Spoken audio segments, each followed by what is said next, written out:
Oui, Charles, avant de surveiller les réseaux sociaux comme vous le faites, Nicole est avec nous. Bonjour Nicole. Bonjour Jean-Jacques.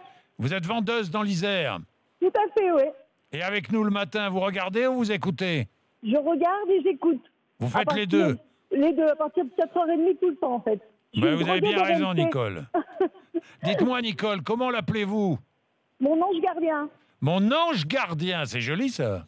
Ouais, Pourquoi mon ange gardien? Parce qu'en fait, mon compagnon, il s'appelle Angel. Ah oui, Angel, ah bah oui, évidemment. Évidemment. Bon, Donc, et c'est mon lui, il ange vous gardien. appelle comment, lui?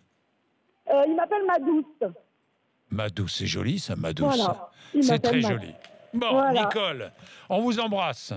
Eh bien, moi aussi, je vous embrasse très fort. Bonne journée à vous. Bonne journée, ma chère Nicole, et merci d'être avec nous. Charles, vous surveillez donc les réseaux sociaux.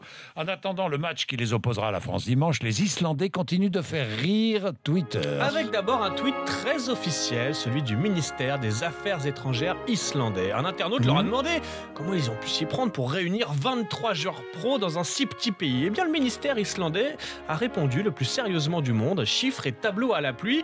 Vous prenez le nombre total d'habitants, 332 000, et ensuite, explique le ministère, on soustrait, on enlève les femmes, les hommes de moins de 18 ans, ceux de plus de 35 ans, mais aussi les hommes en surpoids, ceux qui surveillent les volcans, les banquiers mis en prison après la crise. Et quand on a enlevé tout ce petit monde, il ne reste que 23 hommes qu'on a donc envoyés en France pour disputer l'euro.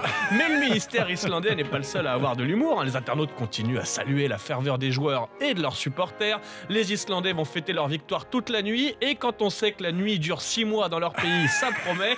Autre chiffre marquant, et ça c'est vrai, en Islande, lundi soir, le match a réalisé 99,8% d'audience. Il restait À la donc deux télé. Islandais sur une autre chaîne. Quant aux Anglais, dérouillés par des Russes à Marseille, humiliés par des Islandais à Nice, on devrait croiser peu de British sur nos plages cet été, écrit un internaute, même si d'autres préfèrent rester prudents. Je propose qu'on arrête les blagues sur les Anglais jusqu'au coup de sifflet final dimanche soir, écrit l'un d'entre eux. Ça, c'est sûr. Les Islandais ne sont pas les seuls à faire le buzz. C'est aussi le cas d'une enseignante ravie de voir les vacances arriver. Oui, Cécile est enseignante en école primaire et chaque année, c'est la même rengaine. La fin d'année scolaire, il faut remplir les fameux livrets scolaires. Mais une fois sa tâche accomplie, une fois libérée des livrets, Cécile a partagé son soulagement en vidéo. Libéré, délivré, j'ai enfin tout terminé. Libéré, délivré, il n'y a qu'à les signer. J'ai laissé mes soirées de côté. Je suis fonctionnaire. Tu vois, je ne suis pas payée à rien faire. Alors visiblement, le soulagement de Cécile est partagé par beaucoup d'enseignants à près d'1,5 million de vues sur YouTube et Facebook pour ce qu'elle qualifie de petit délire du dimanche soir. Il est 7h29.